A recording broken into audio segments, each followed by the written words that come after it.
The Grand Council chamber of the Grax Empire fell silent as Admiral Krone stepped forward. His gray, scaled skin glistened under the blue lights, and his 4 eyes narrowed as he addressed Emperor Draz. The blue planet in System 3721 is perfect for conquest, Your Highness. Rich in water, minerals, and only defended by a primitive species called humans. Emperor Draz, towering over his advisors from his floating throne, clicked his claws together. Show me these humans. The holographic display activated, showing images of Earth, its cities, oceans, and people going about their daily lives. The Grax Council members chittered with excitement at the sight of such abundant resources. They appear weak, said Draz, his voice rumbling through the chamber. Their ships barely leave their atmosphere. Their weapons are primitive. Why has no one claimed this prize before? An old voice spoke from the shadows. Ambassador Vex, representative of the ancient Mir Collective, stepped forward with the aid of a hovering cane. The council members parted respectfully. The Mir were among the oldest races in the galaxy, and their wisdom was legendary. Emperor Draz, I must advise caution, said Vex, his wrinkled face grave. The humans are young, yes, but they are unlike any species we have encountered. Draz waved a dismissive claw. They look soft and fragile. No natural armor, no claws, weak muscles. Appearances deceive, Emperor, Vex continued. 17 galactic cycles ago, the Dorvan tried to mine resources from a human colony world. The Dorvan never returned. Their entire fleet, gone. A murmur rippled through the council chamber. The Dorvan were fools and poor warriors, snapped General Plek, commander of the Grax military forces. We are the Grax. We have conquered 53 worlds in just the last cycle. Vex nodded patiently. The Lorians also believed their superior technology would ensure easy victory. They too ignored our warnings about humans. Do you know what happened to the mighty Lorian Empire? Myths and stories to frighten younglings, said Admiral Krone. The Lorians likely fell to internal conflict, as empires often do. No, said Vex firmly. They attacked a human outpost. Within one orbit of their moon, humans had decoded Lorian technology, adapted it, and improved it. Within 3 orbits, the humans had pushed back to the Lorian homeworld. The old alien's voice grew quiet. There is no Lorian Empire anymore. Emperor Draz shifted uneasily on his throne. What makes these humans so dangerous? They have no unified government. They fight among themselves constantly. That is precisely what makes them dangerous, said Vex. Humans are constantly tested by conflict. They evolve quickly, not their bodies, but their minds, their technology, their tactics. And when threatened by outside forces, they unite with frightening speed. General Plek stepped forward. With respect to Ambassador Vex, these sound like exaggerations. Our scouts report their technology is at least 200 cycles behind ours. Their fastest ships would take years to reach even their neighboring planets. The gap can close quickly, warned Vex. Humans do not think like us. When cornered, they do not surrender, they innovate. They improvise. And they never, ever forget an enemy. Emperor Draz seemed to consider this for a moment, then his expression hardened. I appreciate the warning, Ambassador, but the Grax Empire requires new resources. We have studied the humans for 2 full cycles. They are divided, technologically inferior, and unprepared for a surprise attack. He turned to General Plek. Prepare the invasion fleet. We will take this Earth quickly, with overwhelming force. Your Highness, Vex tried one last time, at least consider a diplomatic approach. Humans can be reasonable allies if... The decision is made, interrupted Draz. The humans will serve the Grax Empire, or they will perish. As the council chamber emptied, Vex remained, watching the holographic image of Earth spinning peacefully in space. They were warned, he whispered to himself. And soon, they will regret everything. 3 weeks later, the massive Grax warships moved silently through the darkness of space, approaching the outer edges of Earth's solar system. On the command bridge of the flagship, Admiral Crone watched the blue planet growing larger on the viewscreen. "Begin the approach," he ordered. "The humans won't even know what hit them." Behind him, a junior officer monitored Earth's primitive communications. "Sir, I'm detecting increased activity in their orbital satellites. They may have spotted us." Crone laughed. "It doesn't matter. By the time they understand what's happening, it will be too late." He stared hungrily at the blue planet. "The conquest of Earth begins now." Captain Jack Miller stared at the radar screen in disbelief. The objects approaching Earth were massive and moving in formation, definitely not asteroids or natural phenomena. "Get me the Secretary of Defense," he ordered, his voice steady despite the adrenaline surging through him. "And confirm these readings through all available systems." Within an hour, every major observatory and space agency on Earth had confirmed the same thing: unidentified objects were approaching Earth at incredible speed. They were clearly under power and control. In the White House Situation Room, world leaders gathered via emergency video conference. "Ladies and gentlemen," began the American president, "it appears we are not alone in the universe, and our visitors are making no attempt to hide their approach." The Chinese premier spoke next. "Our scientists estimate their technology is far beyond ours. The energy readings alone suggest capabilities we can only dream of. We must attempt peaceful communication," urged the Secretary-General of the United Nations. "This could be the most important moment in human history."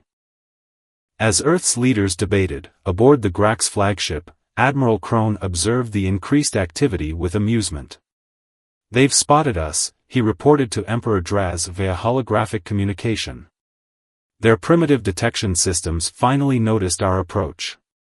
"Are they preparing defenses?" asked Draz. "They appear to be attempting communication," Crone replied with a dismissive gesture. "They're broadcasting welcome messages in various languages." "Ignore them," ordered Draz. "Show them our power. Remove one of their orbital stations as a demonstration." Crone smiled coldly. "With pleasure, Your Highness." Back on Earth, Dr. Anna Lee, Chief Communications Officer at Mission Control, worked frantically to establish contact with the approaching vessels. "We're broadcasting on all frequencies, using mathematical sequences that should be universally recognizable," she explained to the gathered officials. "If they're advanced enough for interstellar travel, they should understand." Her words were cut short as alarms blared throughout the facility. "What's happening?" demanded the Defense Secretary. A technician's face went pale as he looked up from his monitor. "International Space Station, it's gone, sir. Direct hit from the alien vessel." Stunned silence fell over the room, broken only by the continuing alarms. 312 people were aboard that station, whispered Dr. Lee. The president's face hardened. This was no accident. This was a deliberate attack. He turned to the Joint Chiefs of Staff. "General, what defensive options do we have?"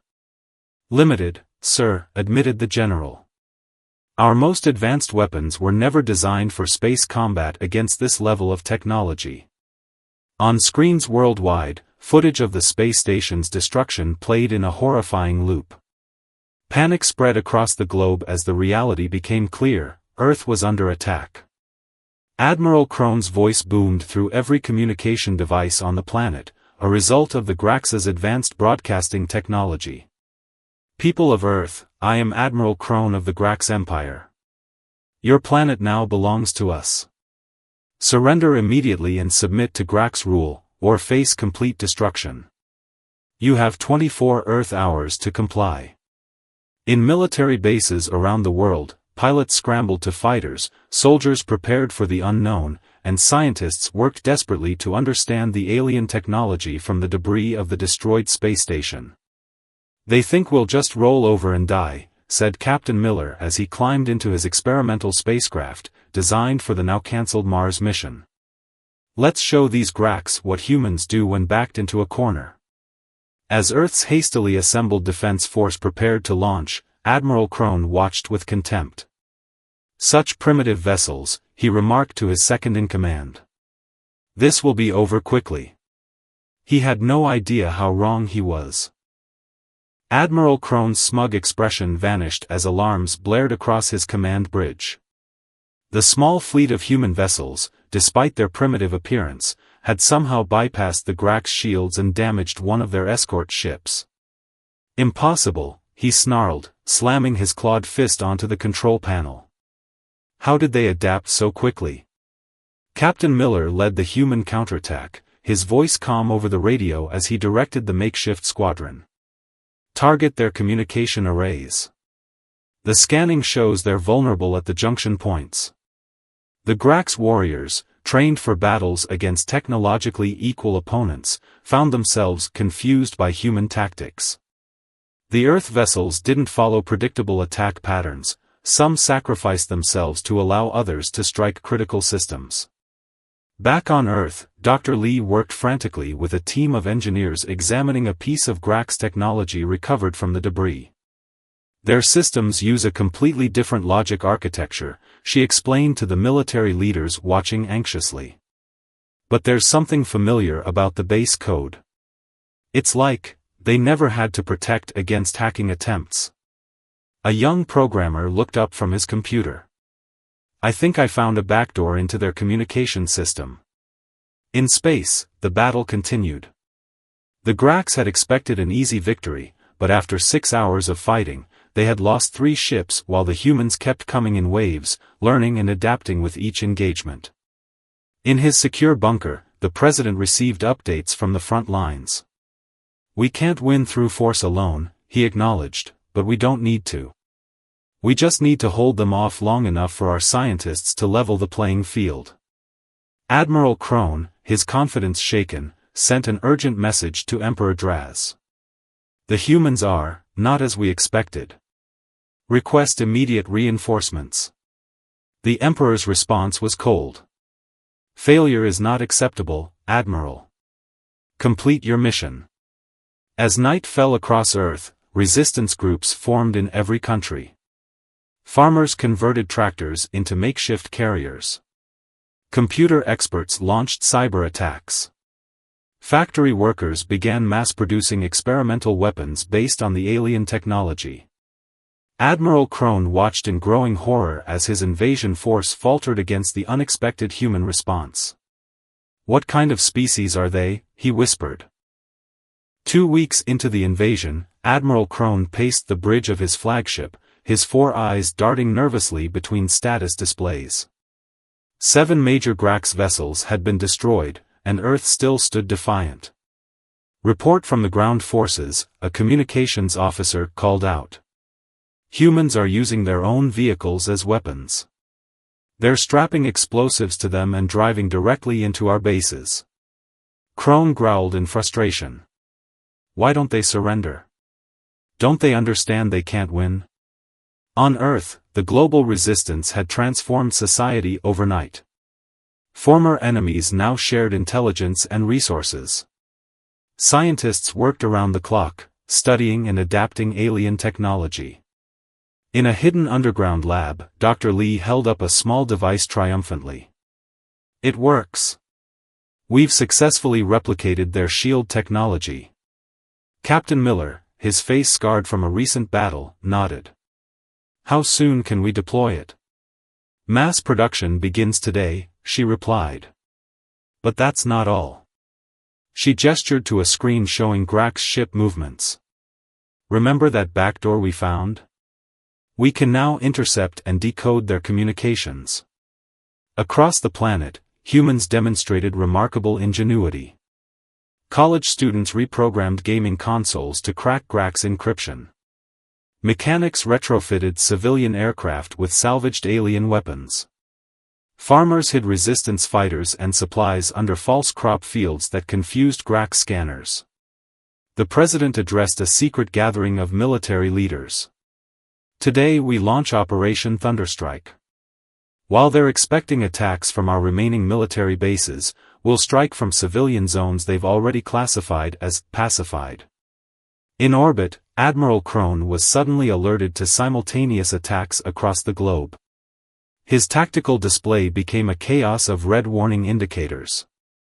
"They're everywhere," shouted his second-in-command. "Using our own technology against us." The bridge rocked violently as a direct hit penetrated their shields. Through the viewport, Crone watched in horror as human ships, now equipped with Grax shield technology, surrounded his fleet. Captain Miller's voice came through on all Grax communication channels. "This is humanity's message. We will never surrender our home." As his flagship began to fail around him, Admiral Crone finally understood the warning he had ignored: humans didn't know how to give up. Emperor Draz stood before the Grax War Council, his massive form trembling with rage. "Admiral Crone has failed. His incompetence has cost us 12 battleships." The holographic display showed Earth, still free, still fighting. "The humans have adapted faster than any species we've encountered," reported General Plek. "They've already incorporated our shield technology and weapon systems into their defenses." Emperor Draz bared his fangs. "Then we will crush them with overwhelming force. Deploy the main battle fleet. All of it." On Earth, the brief celebration of victory quickly ended. Long-range sensors detected hundreds of Grax ships entering the solar system, far more than the first wave. "They're done testing us," Captain Miller told the Emergency Council. "This is the real invasion." Dr. Lee pointed to data streaming across her tablet. "Their weapons signatures are different. More powerful. They've adapted too." The first attacks came without warning. Massive energy beams struck major cities around the globe. New York, Shanghai, London, Moscow, all suffered devastating hits from orbit. In the smoking ruins of what was once Tokyo, a group of survivors pulled themselves from the rubble. Among them, a young engineer named Rob looked up at the alien ships visible in the daylight sky. "We need to hit them where it hurts," he said, clutching a salvaged piece of Grax technology. The president, speaking from a mobile command center, addressed what remained of Earth's leadership. "We cannot match their firepower. But Operation Deep Strike is ready. We have 10 ships equipped with our new phase shift technology." Captain Miller volunteered immediately. "My team will lead the mission." "It's practically suicide," warned the defense secretary. Miller's expression remained determined. "If we don't take out their command structure, there won't be an Earth to come back to anyway." As the Grax established landing zones across the planet, General Plek reported to Emperor Draz. "Resistance continues, but their major defense systems are failing. Victory is assured." A junior officer interrupted urgently. "General, 10 small human vessels have disappeared from our sensors. We can't locate them anywhere." General Plek dismissed the concern. "They've either been destroyed or are hiding. They can't harm us now." He would soon learn how wrong he was. Captain Miller's small fleet of 10 ships reappeared inside the Grax defensive perimeter, their phase shift technology allowing them to bypass the alien armada undetected. "All ships, maintain radio silence," Miller ordered quietly. "Follow the plan. We get one shot at this." The ships moved silently toward the massive Grax command vessel.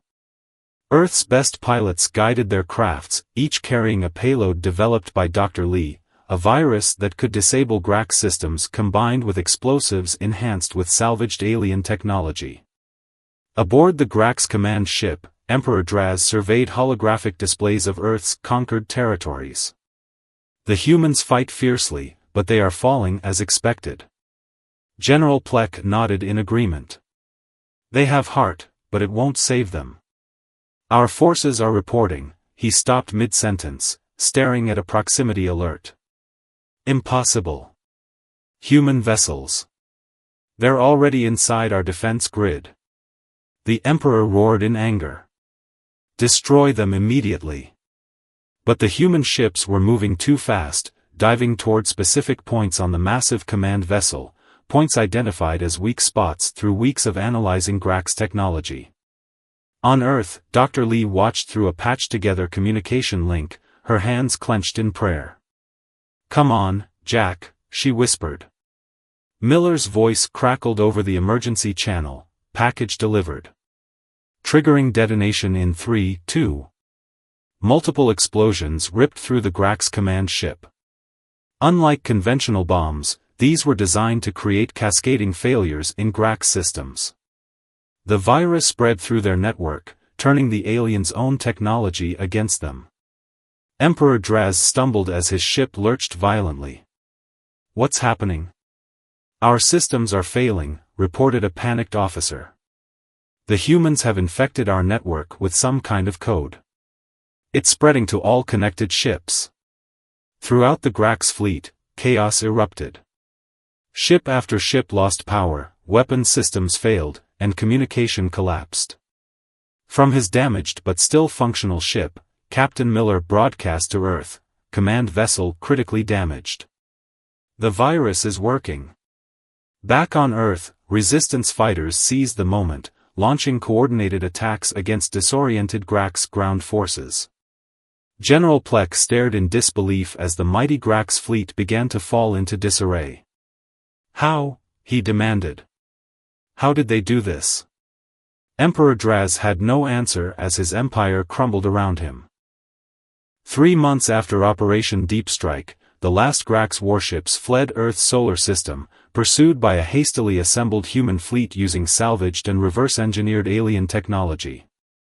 In the Grand Council chamber of the Grax Empire, now relocated to a secondary world after their homeworld fell to human forces, Emperor Draz faced the furious assembly of Grax nobles. "You were warned," shouted one elder. "The humans were clearly identified as a species to avoid, and yet you launched an unprovoked attack. Draz, once mighty but now diminished, could offer no defense. We underestimated them. We could not have known." "Exactly as Ambassador Vex predicted," interrupted another council member. "They adapted our technology, improved upon it, and turned it against us. Now they hunt our ships across the galaxy." Reports flowed in from across Grax territory, human vessels appearing without warning, striking military installations, and disappearing. The humans hadn't just defended their world, they had taken the fight to the stars. On Earth, the newly formed United Earth Defense Council met in the rebuilt United Nations headquarters. Captain Miller, now Admiral Miller, addressed the assembly. "The Grax Empire is in full retreat, but we can't let our guard down. We've received communication from other alien civilizations. Apparently, we've made quite an impression." A delegation of the Mir Collective, led by the ancient Ambassador Vex, arrived on Earth with an unprecedented offer: membership in the Galactic Council. "You have earned your place among the stars," Vex told Earth's leaders. "Though I must admit, we did not expect you to advance this quickly." Dr. Lee, examining the technology the Mir willingly shared, marveled at its sophistication. "We would have gotten here eventually, but the Grax invasion accelerated our development by centuries." Throughout the galaxy, word spread quickly: the humans of Earth had not only repelled the mighty Grax Empire but had pursued them across space, forcing Emperor Draz to surrender unconditionally. In the darker corners of interstellar space, frightened whispers passed between species: "Never attack the humans. When threatened, they don't negotiate, they evolve. They don't retreat, they advance. And they never, ever forget." As for the Grax, their once mighty empire crumbled into a cautionary tale, a lesson in what happens when you ignore the warning: never attack humans, or you will regret everything.